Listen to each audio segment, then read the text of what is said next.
Salut, ici Jean-François de Sentier du Bonheur par un petit matin, comme d'habitude, quand on tourne les vidéos, hein. Et en fait, je voulais te présenter un superbe livre. Un superbe livre que j'ai acheté, je crois, 2 euros, hein, pour te dire, sur Internet. J'en avais déjà parlé, mais pour moi, c'est si tu devais lire un livre, tu vois, dans ta vie, et bien celui-là, ce serait pas stupide de le lire. Ça ne veut pas dire que ce serait le livre à lire, mais sans doute il ferait partie des livres que tu pourrais lire. Alors pourquoi est-ce que je te le présente, hein? C'est une biographie de Saint-Exupéry et j'ai entendu parler de cette biographie, je ne la connaissais pas, j'avais lu plusieurs biographies de Saint-Exupéry. Alors je vais peut-être le mettre en lumière, voilà, là ça va être mieux. Et cette biographie de Saint-Exupéry, j'ai eu sa référence par les amis de Saint-Exupéry. Alors je ne sais plus comment ça s'appelle. Je crois que c'est les amis, oui, de Saint-Exupéry. C'est un groupe qui, sous l'égide d'un prof d'histoire de Paris, dans ce coin-là, eh bien, les amis de Saint-Exupéry, c'est des gens qui sont intéressés par Saint-Exupéry et on m'avait conseillé ça, hein, c'est Curtis Kate Saint-Exupéry. Donc il y a le petit trait d'union, hein. Pourquoi je parle du trait d'union? Parce que Saint-Exupéry ne signait jamais avec son trait d'union, c'est un petit détail. Et donc c'est une formidable livre sur Saint-Exupéry de, alors je vais te dire 654 pages ou 650 pages. Et que j'ai commencé, parce que ça fait plusieurs fois que je le lis, que j'ai commencé à annoter, tu vois. Donc sur chaque page, je m'efforce de regarder. Ce qui me fascine assez, ce sont les lieux. Et parce que Saint-Exupéry, finalement, alors qu'il disait finalement il rêvait d'être un jardinier, il aurait dû être un jardinier dans les derniers jours de sa vie, même pas les dernières années, peut-être, eh bien, il n'a pas cessé de bouger. Hein, il a commencé du côté de Lyon, sa vie, il est allé après au Mans, il a suivi sur Paris, puis sur Toulouse, et puis ailleurs. Et pourquoi est-ce que je trouve que c'est un livre qui est magnifique? Eh bien, c'est parce que c'est tout simplement parce que c'est l'explication d'un homme, comment t'expliquer, c'est un homme qu'on découvre au jour le jour. Et quand je dis un homme, c'est pas seulement un homme avec un grand H, c'est un homme aussi avec un petit H. Pour nous les hommes, parce que je considère peut-être que c'est rétrograde et dépassé, que les hommes n'ont pas la même psychologie que les femmes. On y aborde cette notion de l'accomplissement, on y aborde cette notion de la volonté de faire quelque chose de sa vie, qui d'après moi, et même si je vais me faire incendier, n'est pas la même, ne revêt pas la même dimension quand on est un homme qu'une femme. Ça ne veut pas dire qu'un homme a des dimensions a des rêves plus amples, plus louables, ça veut dire simplement qu'un homme n'a pas les mêmes manière de voir les choses et qu'un homme aspire parfois à autre chose. Hein, je pars du principe, mais c'est personnel, on peut me critiquer que l'homme est tourné vers l'extérieur souvent, et la femme, c'est tout à fait normal, peut-être par son besoin de reproduction, de son instinct, dirait-on, et là on va me massacrer, son instinct est plus tourné vers la sécurité. Et ce qu'il y a chez Saint-Exupéry, et ce qui est merveilleux chez cet homme-là, à travers ce livre, alors je te dis, il n'y a pas d'intérêt de je ne sais quoi, je ne gagne pas d'argent avec ce livre, mais ce que je peux te dire de ce qui est formidable, c'est que tu découvres peu à peu l'homme, et tu découvres peu à peu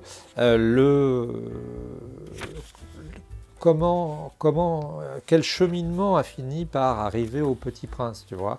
Et c'est plein de détails touchants, et tu as l'impression, quand tu lis ce livre, il y a des milliers, des dizaines de milliers de petits détails, tu vois. Par exemple, à un moment, Saint-Exupéry, en juillet 17, son frère va mourir, et il dit s'il était pilote d'avion de guerre, il me confierait les papiers de bord. Mais il n'est qu'un enfant. Alors il ne me confie qu'un moteur à vapeur, une bicyclette et une carabine. Voilà, on nous dit on l'enterra dans le petit cimetière de Saint-Maurice-de-Raymond, donc le berceau de la famille Saint-Exupéry, enfin l'endroit où ils avaient leur château, à côté du mausolée du comte Léopold de Tricot. Et en fait, ce qui est intéressant, tu vois, ce sont plein de petits détails comme ça. C'est vraiment des petits points qui permettent de cerner l'homme Saint-Exupéry. Alors, personnellement, je dois avouer que j'ai des difficultés par rapport, non pas à ce qu'il fut un notable, un aristocrate. Ce qui me gêne quelque part, et je reviendrai sur Saint-Exupéry, c'est que finalement, c'est quelqu'un qui est finalement exceptionnel, c'est quelqu'un qui va produire, accoucher d'une œuvre exceptionnelle, mais c'est quelqu'un qui doit beaucoup à son milieu aussi, par sa culture, mais aussi par ses influences, etc., etc. Donc ce petit détail me gêne un petit peu parce que dans la perspective de permettre à chacun d'être un Saint-Exupéry, il y a ces petits bémols. Mais c'est vraiment merveilleux. Tu y vois les débuts de Saint-Exupéry, ses doutes aussi, hein, ses doutes, parce qu'à des moments, il doute terriblement. Il pense que quand il arrive à l'aéropostale, il pense que finalement, il n'a rien réussi, hein. Il n'a pas réussi Naval, oui, il n'a pas réussi. Il n'a pas réussi ses écoles, son concours d'architecture, enfin, il n'a pas fini son école d'architecture, il a essayé de vendre des tuiles, il a essayé de vendre des camions, il a finalement été repoussé par Louise de Villemorin, hein, qui est vraiment une des grandes fortunes de France. Et il arrive là à un moment où finalement sa vie va être peut-être la plus épanouie, peut-être le moment le point d'orgue de sa vie, pendant l'aéropostale, je pense, mais c'est ce que je pense. Il arrive là à partir d'un parcours qu'on dirait chaotique et plein de doutes. Et c'est ça qu'il y a de merveilleux chez Saint-Exupéry, c'est je le remontre encore une fois. Tu peux l'avoir d'occasion, moi je l'ai eu d'occasion, et je vais pas tarder à en racheter d'autres parce que je commence à la noter de partout. Ce qui est de merveilleux chez Saint-Exupéry, c'est cette capacité qu'il a, qu'on cerne ici, à être un homme comme nous, ou comme les femmes, mais comme nous, et avec tous ses problèmes, avec ses doutes, avec ses questionnements d'ordre esthétique, d'ordre intellectuel aussi, parce que, eh bien, il nous indique, il nous montre le chemin. Alors je précise que Saint-Exupéry n'était pas au demeurant quelqu'un qui était vraiment croyant, hein, bien qu'il fût un aristocrate de naissance. De Saint-Exupéry, tu notes au passage que c'est amusant, parce que quand il y a une école, c'est école Saint-Exupéry souvent, donc on a laïcisé Saint-Exupéry, c'était Monsieur le comte Antoine de Saint-Exupéry, issu d'une famille qui remontait aux croisades, et qui aurait livré une favorite à une de ces femmes qui aurait été une favorite d'un des rois de France. Ça, c'est la légende. Donc vraiment merveilleux. Merveilleux parce qu'on suit toute l'évolution de Saint-Exupéry durant toute sa vie. Alors, c'est très bien fait parce que c'est traduit, hein, parce que on peut faire une biographie qui est mal écrite, mais là, c'est très, très agréable à lire. Et puis, par exemple, à tous les moments, on voit des choses formidables.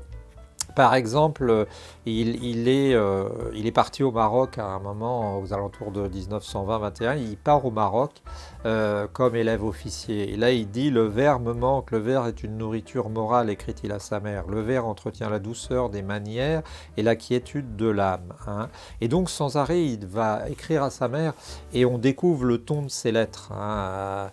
Et il parle, il explique. On découvre aussi les relations qu'il a avec sa mère.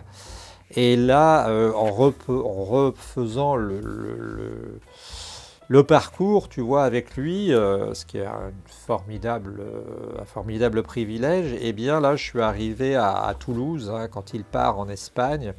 Et là, je m'aperçois que là, on s'aperçoit de la précarité de sa vie, hein, puisque en fait il a du mal à cerner. Il dit quand on arrive dans un pays, parfois il lui arrivait de faire 4000 km en 4 jours, donc il partait de Toulouse, parfois il pleuvait à Toulouse, et il arrivait au bout à Casa là-bas, et en fait il dit, je découvre, il disait les chameaux des locaux au Maroc par exemple, etc., me paraissent des chameaux de cirque parce que je n'ai pas eu le temps de m'adapter, hein, il n'a pas eu le temps. Et il dit on découvre un pays de l'intérieur.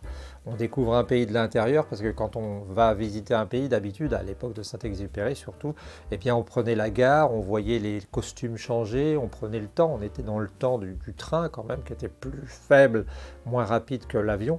Et là, à son époque, ça donne l'effet d'une fulgurance. Donc je te conseille vraiment ce merveilleux livre, Curtis Kate, Saint-Exupéry, puis bien sûr après, Terre des Hommes, Le Petit Prince, etc., etc., Courrier Sud, Vol de nuit. Et puis aussi, je te conseille la lecture du livre qui s'appelle Mécanicien de syntaxe. Ça a été écrit par celui qu'on appelait Le Gros, le mécanicien qui les avait suivis jusque dans la cordillère des Andes. Et c'est aussi quelque chose de formidable. Bref, je vais essayer d'intervenir régulièrement, hein, pour pouvoir te parler de ça, de la suite de ma lecture. Mais c'est un émerveillement. Chaque jour, je passe quelques minutes à entourer les points. Alors, je suis sur un projet qui consisterait à faire une carte interactive où on verrait en France et dans le monde les époques où Saint-Exupéry est passé et puis les années qui correspondent, etc. En France, par exemple, rien qu'à Paris, tu pourrais faire une sorte de pèlerinage Saint-Exupéry et circuler dans Paris et voir les hôtels particuliers où il est passé, les brasseries où il a bu, comme la brasserie Lippe, ou les endroits où il a mangé des gâteaux, par exemple, les pâtisseries. Enfin, il y a énormément à faire. Le sud aussi avec Agé, le sud aussi avec Toulouse, les étangs où il avait expérimenté des avions. Là, je crois qu'on le voit dans son Simoun, hein, Simoun, moteur Renault, je crois. Et on se voit, c'est amusant, la petite fenêtre qui est tout à fait désuète maintenant. Voilà, c'était un petit. Je continuerai à t'importuner avec Saint-Exupéry. Pour l'instant, j'en suis arrivé à la page, nous dirons, de 150, tu vois. Et je note, je fais des petites annotations. Ici, par exemple, vers la situation d'homme, il mûrit, la ligne le rend plus grand, entre guillemets. Voilà, voilà, voilà. Ciel et sable, eh bien, je suis bientôt au chapitre 6 et je vais continuer l'arrivée dans le désert.